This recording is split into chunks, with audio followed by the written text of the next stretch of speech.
taraka minal jahli syai'an. Man arada ayyuhdisa fil waqti ghayra ma azharahu Allahu fihi. Ma taraka minal jahli syai'an, yakni perkara yang meninggalkan minal jahli dari kebodohan syai'an terhadap sesuatu, yakni sesuatu yang termasuk seseorang itu dikatakan bodoh. Man aroda, yakni orang yang menginginkan ayyuh isa fil waqt, bahwa dia ingin menjadi fil waqti, pada satu waktu, atau menginginkan sesuatu terjadi fil waqti, pada satu waktu, ghayra ma azharallahu fi, yang mana Allah tidak menginginkan atau menampakkannya fihi, pada maksudnya termasuk daripada bagian kebodohan, yakni ada orang yang menginginkan sesuatu terjadi pada dirinya, padahal di situ Allah tidak menginginkan terjadi pada orang. Misalkan ada orang yang diberikan sesuatu yang tidak dia inginkan. Misalkan ada orang yang bercita-cita ingin jadi ini, misalkan. Ternyata Allah jadikan dia menjadi ini. Nah, lalu orang tersebut dia menginginkan untuk merubah sesuatu yang Allah berikan kepada dengan kesesuaian terhadap keinginannya. Nah, ini yang disebut oleh Ibnu Athaillah sebagai suatu kebodohan. Atau bisa syair ini dimaknai bahwa ada seorang yang mengharapkan sesuatu, dia berdoa. Nah, lalu doa yang dia inginkan itu supaya ingin segera dikabulkan. Nah, lalu Allah tidak kabulkan. Allah kabulkan nanti sesuai dengan kehendak Allah Subhanahu wa Ta'ala. Nah, lalu orang ini dia menginginkan supaya dikabulkan di waktu yang dia inginkan, bukan di waktu yang Allah inginkan. Nah, maka ini adalah suatu kebodohan. Jadi ketika kita menginginkan sesuatu lalu kita berdoa, ya berdoa saja. Karena kita memaksa Allah menginginkan sesuatu harus dikabulkan. Padahal Allah mengabulkan, tetapi Allah akhirkan atau Allah belakangan pengabulan. Nah, jadi intinya ada seseorang yang meminta sesuatu, lalu dia ingin sesuatu yang dia minta itu sesuai dengan keinginannya. Nah, maka inilah yang disebut dengan minal jahli, suatu kebodohan. Ihalatukal a'mala ala wujudil faradi min ru'unatin nafs, penundaanmu al-a'mala akan amal-amal kebaikan ala wujudil faradi, atas adanya waktu kosong, waktu luang, min ru'unatin nafsi, daripada kebodohan jiwa. Ini juga termasuk dari tanda kebodohan jiwa ketika seorang menunda melakukan amalan-amalan kebaikan atau ibadah dengan alasan ala wujudil fardh, ya, belum adanya waktu luang. Nah, nanti kalau ada waktu luang maka saya akan rajin ibadah. Atau misalkan kita melakukan kesibukan lalu datang waktu azan, nah, lalu kita santai, ya, atau tidak melakukan ibadah sholat, kita sibuk melakukan kesibukan. Nah, nanti saya lakukan kalau sudah selesai kesibukan, ya. Atau bisa kita maknai ada seseorang yang memiliki kesibukan, lalu dia diajak untuk melakukan kebaikan. Nah, lalu dia berkata, belum ada waktu luang. Nanti kalau ada waktu luang saya akan bersedekah. Kalau sempat nanti saya akan melakukan kebaikan. Kalau sempat nanti saya akan pergi naik. Kalau sempat nanti saya akan menjadi rajin. Nah, inilah oleh Ibnu Athaillah termasuk juga dari kebodohan jiwa. Karena yang namanya kesibukan itu tidak akan pernah berujung. Misalnya sekarang kita sibuk, nanti kita melakukan kebaikan, ujung-ujungnya nanti ada kesibukan lain. Sehingga jangan sepelekan kebaikan, walaupun kebaikan itu sangatlah ringan. Karena kita tidak tahu kebaikan yang kita lakukan itu bisa jadi di situ ada ridho Allah SWT.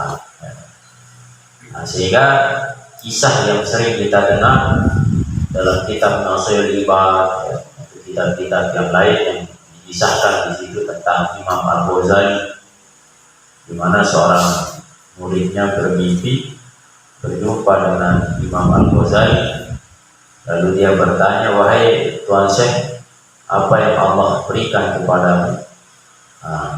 Imam Al-Ghazali sampaikan, saya diberikan kemuliaan, diistimewakan oleh Allah. Lalu ditanya, dengan sebab apa? Apakah dengan sebab karyamu yang begitu banyak? Ternyata Imam Al-Ghazali sampaikan, saya diberikan kemuliaan, keistimewaan dengan sebab kebaikan yang sangat ringan, tetapi disitulah Allah ridho dalam kebaikan yang saya lakukan. Nah, sehingga dia cerita saat menulis karya kitab, lalu datanglah seekor lalat yang hinggap di tinta, meminum air tinta, sehingga saking kasihan Imam Al-Ghazali kepada lalat itu sehingga dia biarkan dan berhenti menulis. Nah, saat lalat itu pergi baru dia melanjutkan tulisan. Nah, sebab itu kebaikan yang sangat ringan sepele itu sehingga Allah memuliakan Imam Al-Ghazali. Kita tidak tahu kebaikan itu yang mana, kita kebaikan yang kita lakukan yang di situ ada keredaan Allah Subhanahu wa Ta'ala. Sehingga seorang ahli hikmah mengatakan, ketika ada batu, ada duri yang ada mungkin di tengah tempat kita berjalan sehingga orang lain terganggu, lalu kita memindahkan batu atau duri atau tulang, sehingga orang lain bisa berjalan lewat jalan itu, dan bisa jadi dengan sebab kebaikan yang sangat sepele itu nanti Allah akan meringankan, memuluskan jalan kita menuju surga. Atau ada anak ayam yang pisah dari induknya, lalu kita pertemukan. Nah, bisa jadi dengan sebab kebaikan itu Allah akan mempertemukan kita dengan keluarga keturunan kita nanti di surga. Jadi kebaikan itu sangatlah banyak, sehingga jangan menunda-nunda selama itu ada nilai-nilai kebaikan, apalagi yang menyangkut tentang ibadah akhirat. Nah, dalam Al-Quran Allah sampaikan, wabtaghi fima ataqallahu darul akhirah wala tansa nasibaka minad. Jadi dalam ayat ini kita diperintah oleh Allah untuk mencari akhirat. daripada dunia. Tapi tetap jangan lupakan nasibmu di dunia. Artinya berusaha bekerja silakan, tetapi usahakan akhirat yang pertama. Ada yang mengatakan seimbangkan dunia akhirat, kurang tepat. Kalau kita seimbangkan, mana seimbang? 50-50 rugi. Jadi akhirat harus 100%. Akhirat seandainya kita bandingkan, maka akhirat itu harus lebih banyak dari dunia. Nah, artinya ketika kita melakukan perkara yang sifatnya dunia dan itu memang lebih banyak. Misalnya akhirat hanya berapa kita lakukan nilai akhirat. Saya sholat sehari semalam 24 jam hanya 1 jam. Misalnya kalau kita itu 10 menit satu waktu kali 5 waktu, ya anggaplah 1 jam. Nah, sisa 23 jamnya kita untuk apa? Anggaplah untuk tidur, untuk makan, bekerja segala macam. Nah, itu kan perkara dunia, kebiasaan adat.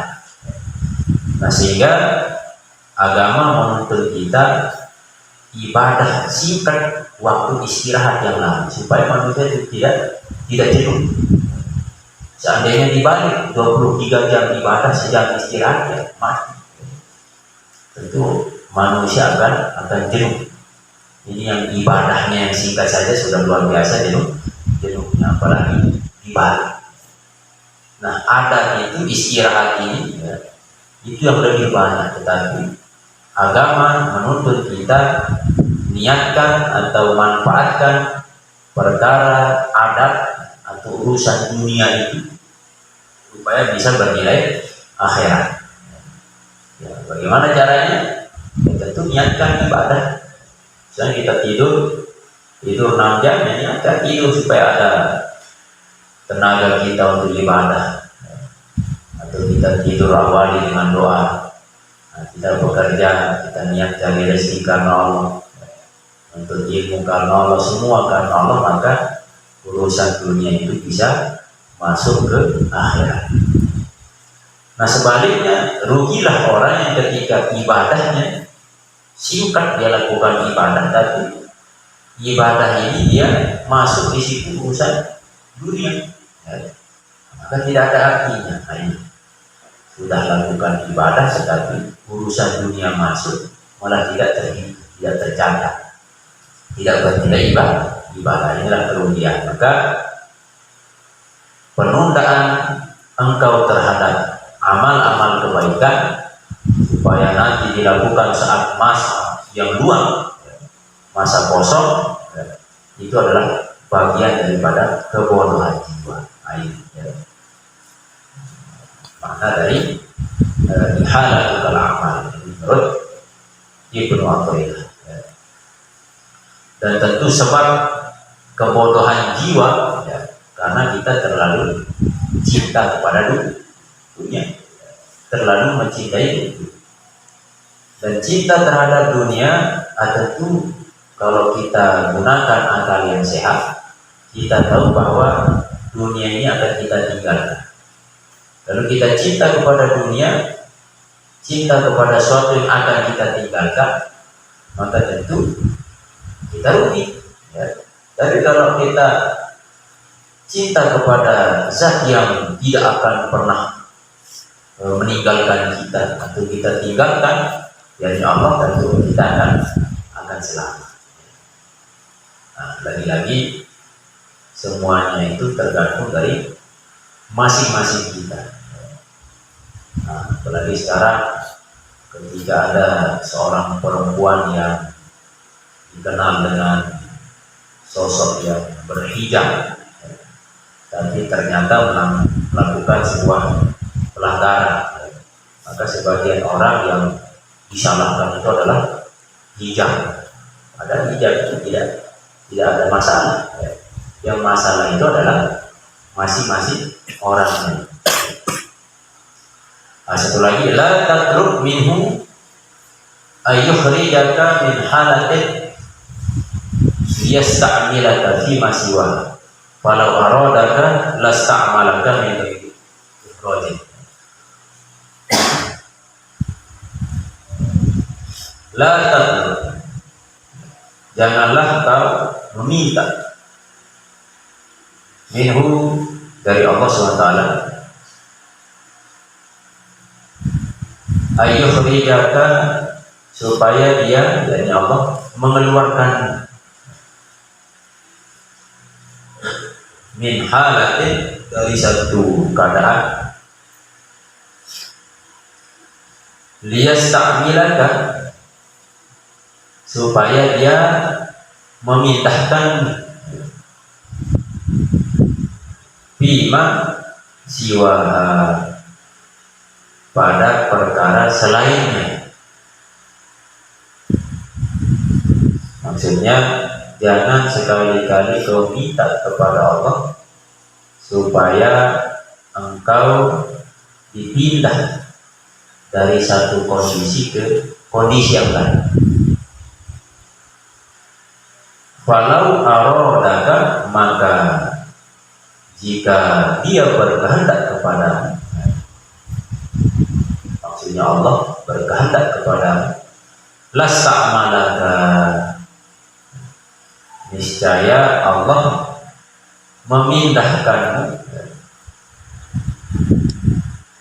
min ghairi ikhrajin, dari tanpa merubah keadaan yang lama. Min ghairi ikhrajin, dari atau tanpa merubah keadaan. Maksudnya begini, misalkan ada seorang yang Allah takdirkan dia sebagai pedagang yang tentunya pedagang ini dalam kondisinya ya tidak pernah bermaksiat, ibadah ya jalan, bisnis jalan, berdagang jalan, dan tentu berdagangnya dalam dengan cara yang jujur. Nah, lalu pedagang ini tentu dia memberikan manfaat kepada orang lain. Nah, lalu dia menginginkan sesuatu kepada Allah supaya dia dipindah menjadi orang yang bertakwa, misalnya menjadi dai yang keliling-keliling, karena dia pernah mendengar seseorang baca hadis manfaat ataupun hikmah dari seorang yang alim yang mengajarkan ilmunya atau yang bertakwa, maka akan dimuliakan oleh Allah SWT. Lalu dia melihat diri, saya pedagang, saya ingin dapat pahala, mendapat surga segala macam, ya. Nah, sehingga menurut Ibnu Athaillah, jangan kau minta untuk pindah dari kondisimu sebagai pedagang itu, pindah kepada atau menjadi kondisi yang lain, yakni kondisi seperti jadi mubalik atau menjadi dai, ya, atau menjadi apalah yang lain, ya. Nah, kenapa? Walau aradaka lasa'malaka min ghairi ikhrajin. Jika Allah menghendaki, niscaya Allah bisa memindahkanmu tanpa harus merubah keadaan. Artinya Allah bisa menjadikanmu sebagai orang yang mulia tanpa harus pindah menjadi mubalik. Jadi pedagang Allah bisa jadikan engkau mulia walaupun jadi pedagang. Malah ketika kau menjadi orang yang berdagang, berbisnis, lalu kau kaya, malah dengan hartamu itu nanti seseorang bisa terbantukan, penuntut ilmu bisa terbantukan, ahli dakwah juga bisa terbantukan, ya, harta. Malah engkau di atas mereka. Ada kisah 4 orang yang rebutan pertama masuk ke dalam surga. Ternyata yang masuk ke surga pertama itu akhirnya orang yang kaya. Kenapa? Karena yang pertama ada orang haji. Jika ditanya oleh malaikat, kenapa kau ini masuk dalam surga lebih awal? Karena siapa yang haji? Siapa yang beritahu? Nah, orang berilmu. Terus yang kedua lagi adalah orang yang berjihad. Ditanya siapa yang beritahu bahwa orang yang berjihad masuk ke surga? Yang pertama orang berilmu. Kalau begitu mundur-mundur. Nah, termasuk yang ketiga orang yang berinfak. Nah, ternyata semua yang tiga ini menyebut orang yang berilmu yang beritahu kata.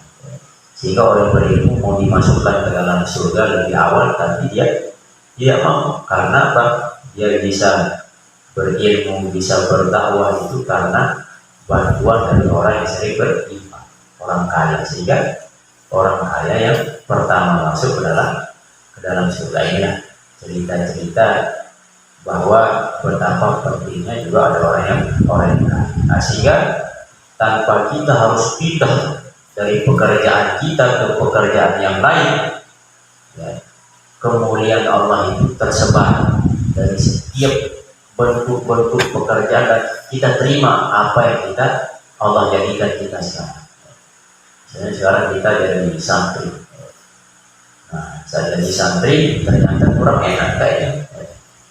Lalu kita menginginkan sesuatu yang lebih, ingin jadi ini, kita minta. Nah, maka nikmati saja. Allah takdirkan jadikan kita jadi santri, ya nikmati. Nah, jangan kita minta yang lain, minta yang lain. Nikmati, itu sudah takdir, dan kita jadikan sebuah pekerjaan yang mendatangkan kemuliaan. Nah, ini maksudnya la tatlub, janganlah kau minta minhu dari Allah ayyukhrijaka min halatin, ya, untuk mengeluarkanmu dari satu kondisi, ya, kepada kondisi yang lain. Nah, pindah dari satu kondisi ke kondisi yang lain. Falau aradaka lasta'malaka min ghairi ikhraj, maka jika Allah menghendaki, niscaya Allah bisa memindahkanmu dari kondisi yang sekarang, ya, tanpa merubah keadaanmu yang lalu. Tetap jadi pedagang, ya, tetapi menjadi mulia walaupun tetap kondisimu seperti kondisi yang lalu. Ya.